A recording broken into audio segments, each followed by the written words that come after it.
Okay, chapter 10 of chemistry. And we're going to do the whole chapter. My camera fell, sorry. Move back up. Okay, we're going to do the whole chapter today. And we are going to be talking about gases and what gases do and how temperature and pressure affect volume and how all those things and how moles are affected by all those things. There is a lot of algebra in this chapter as far as having to be able to rearrange equations. If you get stuck on that, please do as much as you can on each problem and let me know. Next week in class, we're doing labs most of the time. We're not going to have a lot of time for more practice problems. So feel free to ask me for help outside of class too, if you need them. And I will have more practice problems on chapter 9 and on chapter 10, because sometimes I don't feel like the one or two problems on each one are enough to fully understand how to do it. I know you don't just love doing lots of problems, but once you do a few, you'll really catch on to how to do them. So, okay, on your note sheet, pressure. Pressure is the force over a unit of area. So it's how much force you're putting in a certain area. If you think about it, if you have a large area and you put a certain amount of pressure, the force is spread out. And let me rephrase that. You put a certain amount of force over an large area, there's not a lot of pressure. But if you concentrate that same amount of force in a small area, it's going to be a lot more pressure. We measure pressure in ATMs, atmospheres. So the atmosphere is typically 1 ATM, or pascals, or actually can also be measured in torr, which we'll do later. Okay. So I give you all the ways to find pressure. Pressure is force divided by area. Force is pressure times area. Area is force divided by pressure. You have the little triangle here. Although I don't actually know if you have any problems to do that. Okay, so how do we measure pressure? To measure atmospheric pressure, they use a barometer.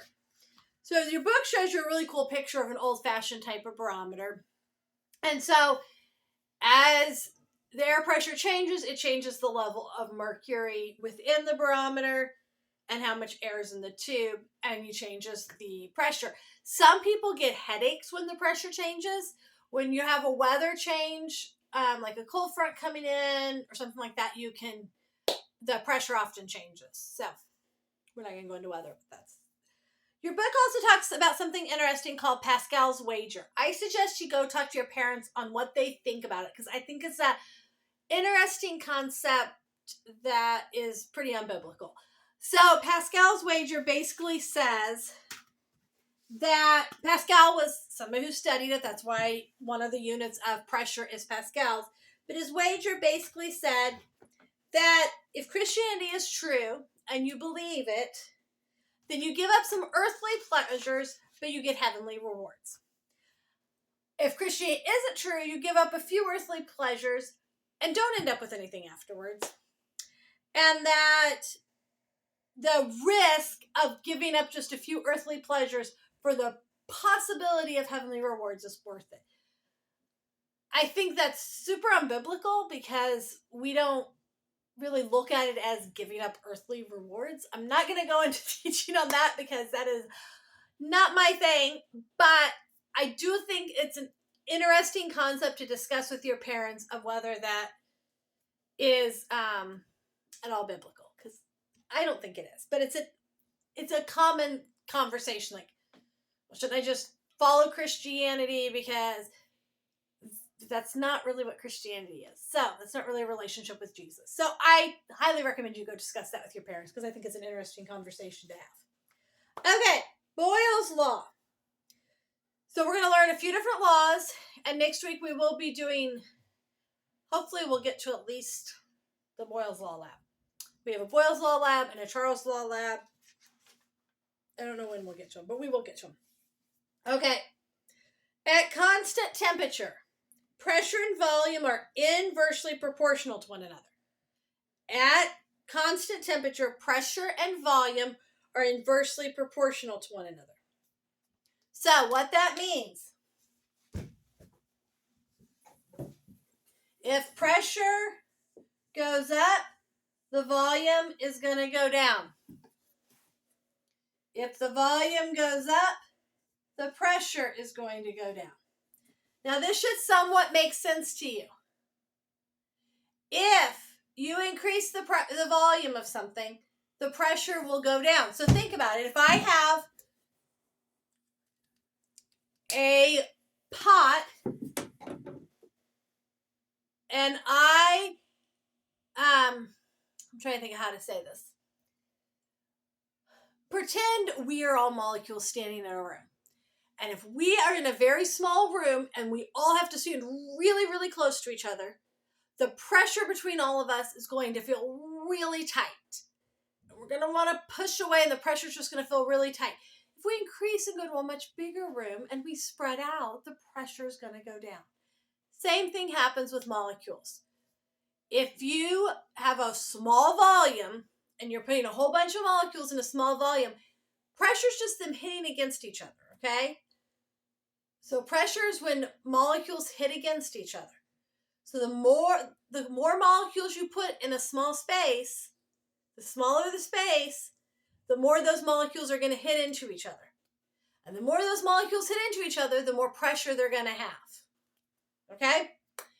If you have a larger space, same number of molecules, there's going to be a lot less pressure because they're going to be hitting each other a lot less. So, inversely proportional. One goes up, the other goes down. One goes down, the other goes up. Okay? They go the opposite direction. Breathing is a perfect example of this. So in your body, you have the diaphragm under your lungs. When your diaphragm goes down, I don't know if any of you have played woodwind instruments, but you have to take it. My teacher was always like, make your stomach stick out because your diaphragm needs to go down. So your diaphragm goes down, and by doing that, it gives more volume in your lungs. You have more volume in your lungs, then the pressure goes down in your lungs because there's more volume. So the pressure goes down. That means the pressure outside your body is more than the pressure inside your body. When the pressure outside is more than inside, it wants to go from out to in. Pressure always goes from high to low. So the pressure wants to go from out here to where there's less pressure in here and fill your lungs. And that's how the air naturally goes into your body. The opposite happens when you exhale. Your diaphragm goes up. It makes the volume less. The volume's less, so the pressure's higher. So then your air wants to go from the high pressure in your lungs to the low pressure outside. Always high to low. Wherever the pressure is, it goes from high to low.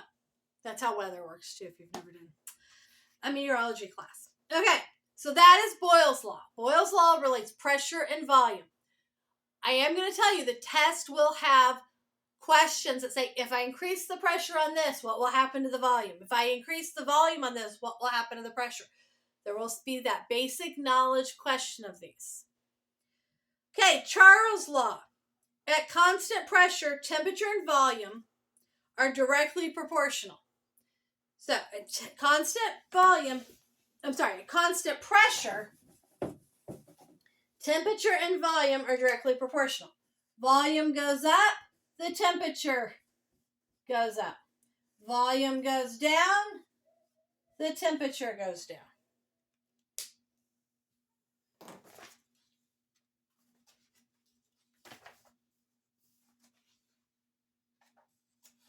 Okay.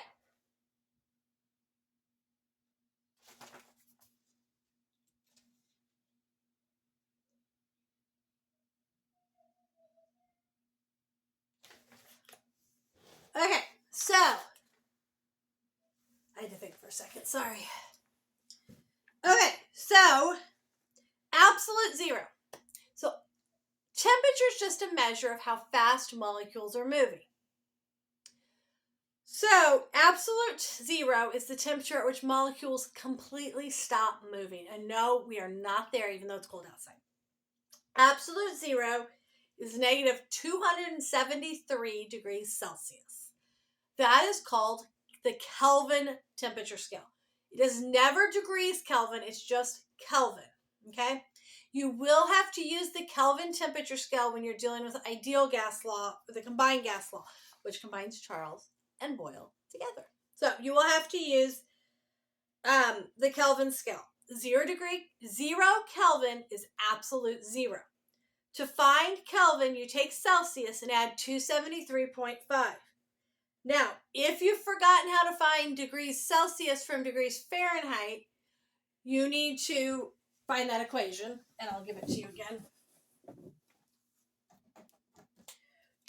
So, degrees Celsius equals degrees Fahrenheit minus 32 times 5/9. Switch to it. Okay.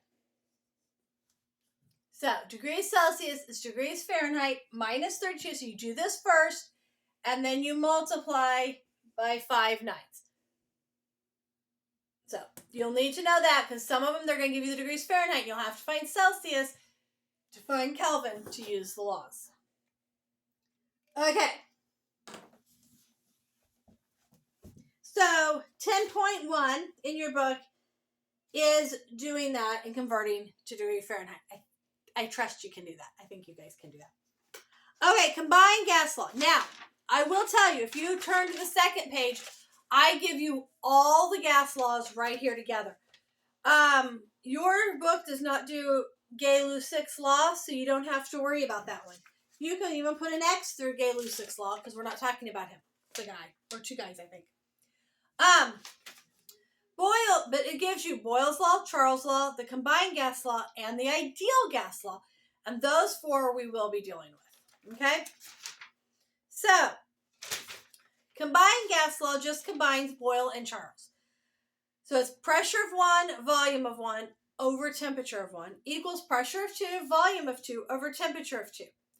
So, it's going to give you all but one of those things, and you would have to find the other thing.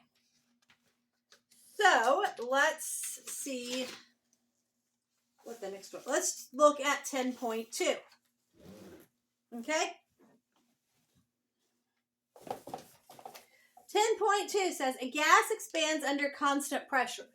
So, if pressure's the same, we can actually just use Charles' law because pressure's the same, so it doesn't matter. So, we have volume of 1 over T of 1 equals the volume of 2 over T of 2. It probably will help you to write out your equation. Now, if you want to just look at it as combined gas law, you can put the whole thing up there, and you can go, okay, P1 and P2 are the same, so I can cancel them out. Now we're going to start filling in what we know. So, if it has a volume of 2.12 liters, okay, so volume 1 is going to be 2.12 at 25 degrees Celsius. We can't use Celsius. We have to use Kelvin. So we add 273 well, you can just do 273. And you get 298. 0.2. Oh, okay. So 298. What is the temperature in Celsius? So we're looking for this. When it reaches a volume of 5.09 liters. Okay, so this is where, I'm going to turn the camera down so you can see a little bit. This is where the algebra part comes in. That if you're not great at algebra, it could get a little tricky for you. All you're going to do is cross multiply. So 2.12 times T2 equals 5.09. I'm going to do all the math out here. Times 298. 2.12 T2, 5.09 times 298. I wrote that down. You find it. 1518. Am I far enough? Okay. I wanted to make sure you could see. 1518. Now we divide both sides by 2.12 to get T2 equals 716 Kelvin. Now, it specifically says it wants it in degrees Celsius, so you're going to subtract the 273 to get degrees Celsius, which is going to give you 443 degrees Celsius. So it's not hard. The math can be a little tricky. Do what you can. You're just going to cross multiply there. Use your calculators. Okay? Okay. You guys are doing so great. I'm sure you can do this. Like I said, I'm going to find a worksheet with problems for each type of these so that you can, with maybe 4 or 5 problems of each type, so that you can practice them. And then next week during your free block, those that need to work on your book camp, but those that don't, can work on doing some of the extra problems. Not to punish you, but because the more of the problems you do, the better you're going to get and the more you'll understand it. Okay, ideal gas law. The molecules or atoms that make up a gas occupy... Okay, this is what makes something an ideal gas. Number 1, nothing is actually an ideal gas. But if it was, and we want to pretend it's an ideal gas, the molecules or atoms that make up the gas occupy no volume. The molecules or atoms that make up the gas are not attracted to each other. The collisions that occur between the molecules or atoms that make up the gas are elastic, meaning no energy is lost in such a collision. This is true for any collisions between the molecules or atoms that make up the gas and the walls of the container in which the gas is held. No gas is ideal. And no, I'm not going to make you regurgitate that. Basically, what you have to understand is that ideal gas doesn't exist, but if it did, what we're doing is we're ignoring the gas molecules interacting with each other. So, but we still can use the ideal gas law for them. Even though they don't really exist, it gives us a good estimate of what something would be. Okay, STP is standard pressure and temperature. Pressure is 1 atm and temperature is 0 degrees Celsius. Okay, PV equals nRT is the ideal gas law. Pressure, P is pressure measured in atmospheres. We do have to be in atmospheres, and I don't think I have on here to convert to torr, but it is required, so I will show you that in a minute.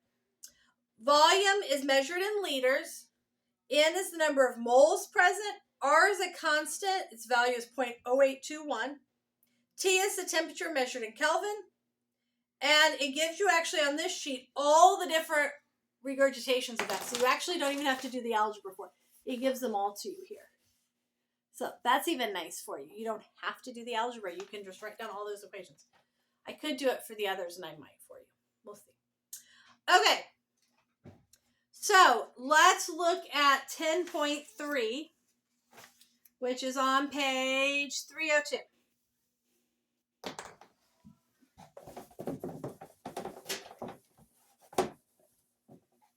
Okay. A gas occupies 750 milliliters, which is going to be 0.750 liters, at STP.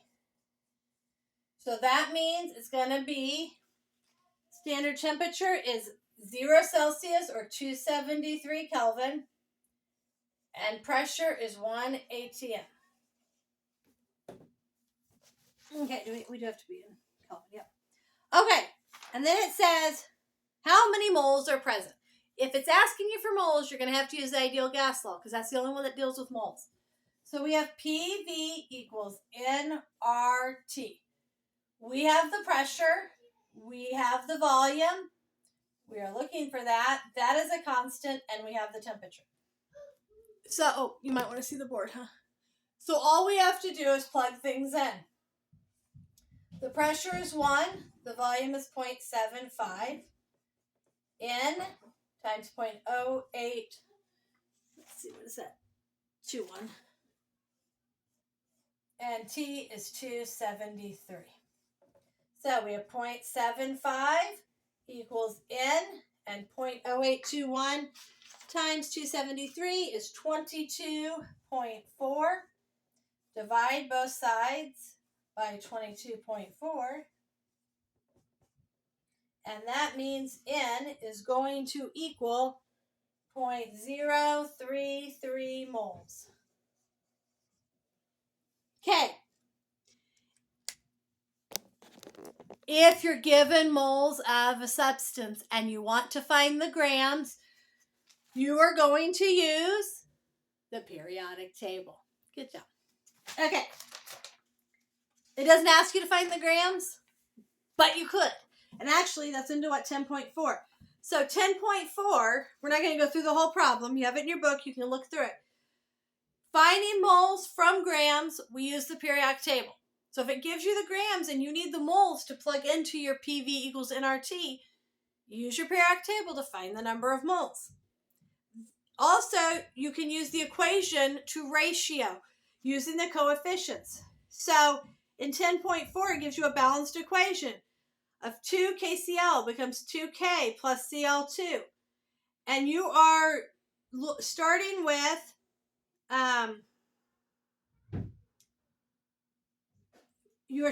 the KCl, and it wants to know what the volume of the chlorine gas is.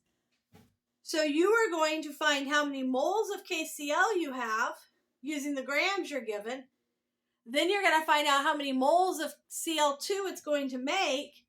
And from the moles of Cl2 that it makes, you can then find the volume using PV equals nRT. So we've done a lot of that stoichiometry. We did a lot of it in chapter 8. We did some of it in chapter 9. And that's even here in chapter 10 with the gases.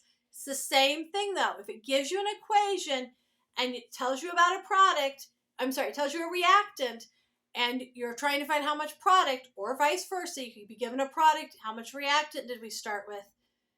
Your job is to use those coefficients to ratio it. Okay? You can do it. We've done it. Okay, gases and stoichiometry. Avogadro's law. Equal volumes of all gases at the same temperature and pressure of the same number of molecules.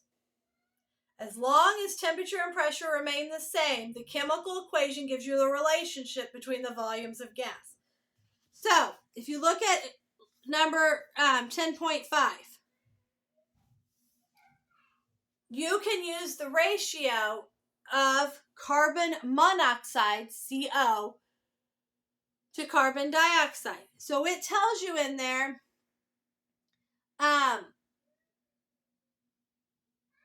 you can use the ratio. So 3 milliliters of carbon monoxide is going to be equal to 3 milliliters of carbon dioxide because they both have a 3 in front of them. If one of them had a 1 and one of them had a 2 coefficient, it would be 1 milliliter is equal to 2 milliliters. So you don't even have to go through the process of finding the moles. You can relate the volumes themselves. Okay? So that's kind of nice because you can just relate those volumes. Dalton's law of partial pressure. The total pressure of a mixture is just a sum of the pressures of each individual gas. So this is simpler than you think.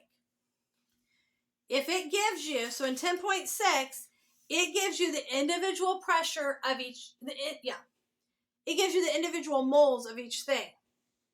So the moles of component A divided by the total moles of the mixture gives you your mole fraction.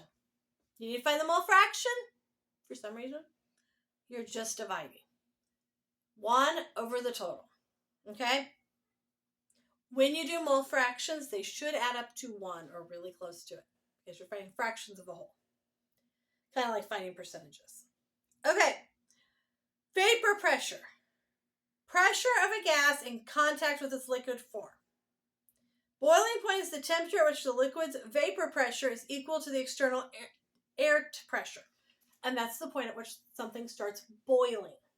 Notice it doesn't all boil off at once, but your vapor pressure is the pressure of the gas in contact with its liquid. So if you think of if you're boiling a pot of water and you have that water and then you have the liquid, you have the liquid water and the gas on top, the gas water on top. That pressure between those two is what the vapor pressure is. Okay, the gas molecules are hitting that liquid there. When you increase temperature, you increase vapor pressure. When you increase the temperature, you increase vapor pressure because more is evaporating. More is coming off, so more is becoming gas. We have more molecules that are gas. There are more that are pushing on the liquid. More molecules as gas pushing on the liquid is going to make the vapor pressure increase because there's just more pushing on it. Okay, hopefully that makes sense. Okay. You can use Dalton's law to find the pressure of a collected gas by subtracting the water pressure, and from there you can find the number of molecules. So this is example 10.8, and we will kind of work through that. Now what I want you to know is I am more focused, I want you you're going to have to do the math work. It's just part of, but I want you to understand the principles behind it too. So when you're reading through this and you're using your note sheets, try to understand the principles of what is happening to the gases. When we do some of the labs, it'll make sense, probably a little more. Okay, but so 10.8. Let's go back over here.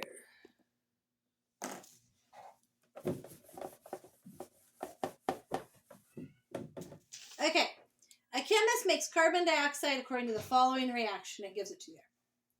The chemist collects 2.4 liters of the gas. You know the only gas produced here is carbon dioxide because it's the only one with a G after it. So we have 2.4 liters of carbon dioxide. Remember, start writing down what you know, or if you have it on a piece of paper, start underlining or highlighting what you know.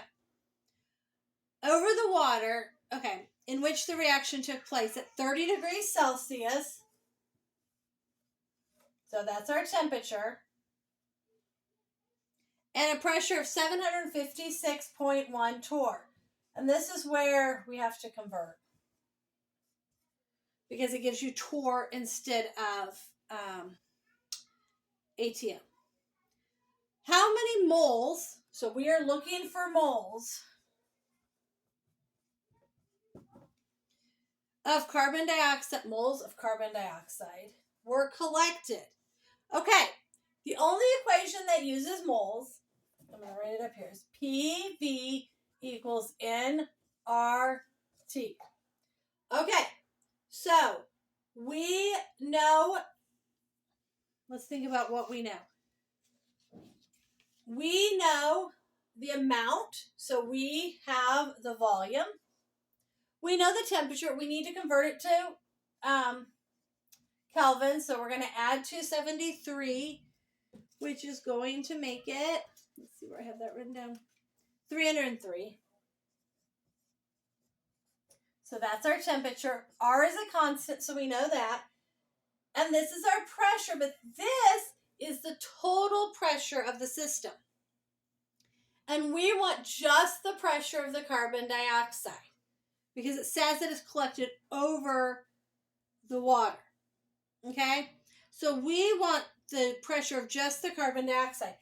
And that's because where we have to look at the total pressure is going to be the pressure of carbon dioxide plus the pressure of the water. But what's nice is we can find out the pressure here.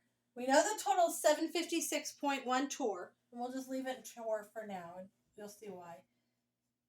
Pressure of carbon dioxide plus the pressure of water.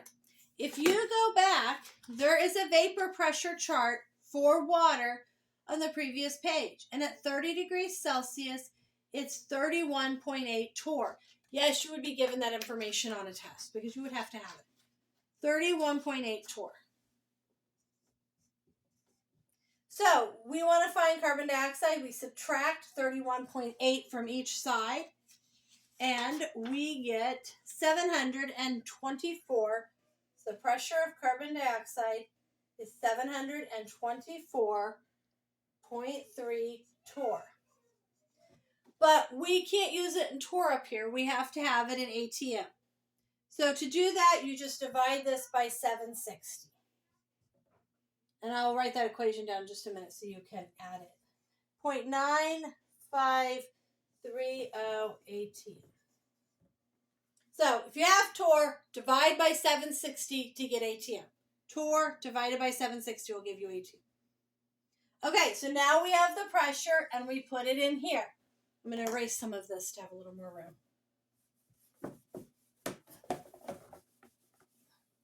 Although now I took away all my numbers. That's okay. Pressure is, I have it written down, hold on, 0.953. Volume is 2.4. We are looking for N. R is 0.0821. Temperature is 303 because we have to be in Kelvin. Multiply these two and you get 2.3 equals N times 24.9. Divide both sides by 24.9 to get N equals 0.092 moles. Now remember, your chart here does give you all of those written out. And let me give them to you let's see if I can do it for the ideal gas law here. Or the combined gas law. Because if you have the combined, you can always use just the combined. P1 V1 over T1 equals P2 V2 over T2. So if I multiply this, I would have P1 V1 T2 over T1 equals P2 V2. And then I could divide both sides by V2.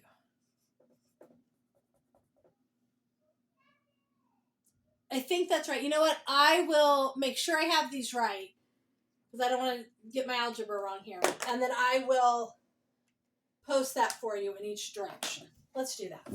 Just to make sure I have it right, because doing it off the top of my head might, I think that's right, but I don't want to give you the wrong one. So I will give you the different ways to use the combined gas law, and you can just cancel out if you don't use parts of it. Okay, so I want you to really think about what happens when I increase pressure, what happens when I increase temperature, what happens when I increase volume. Remember, the key is that all your molecules are taking up space. So again, let's look here. These are our little molecules. And if we have a set volume, so if this is our volume, okay, and these are our molecules, if I increase the temperature, that means they're going to move more. Okay, so if I increase the temperature, we don't actually have that one, but well, that's Gay-Lussac's, which we didn't talk about. But okay, let's do. If I increase the temperature, let's just the other way. Okay, I didn't think this through first. Okay, so here is our volume with all of our molecules. Let's look at Boyle's law with it. If I decrease the volume, so now I'm going to make it smaller, and I'm going to have the same number of molecules. They're closer together. That means they're going to collide more. Pressure is how many collisions they have. The closer together they are, the more collisions they are going to have. Just like if I put all of you in a teeny tiny space, you're going to bump into each other. Okay, so if I decrease the volume, the pressure is going to go up because they're going to hit each other more. What if I make the pressure even, or the volume even smaller? They're going to hit each other even more. The more they hit each other, the more that is the pressure going up. Okay? Now, if we look at the other way, which is Charles' law, which has to do with volume and temperature. I don't know if I can draw a picture for that one off the top of my head. I can for Boyle's. Let me see if Charles has a picture in here. I didn't prep these pictures, so now I'm trying to think.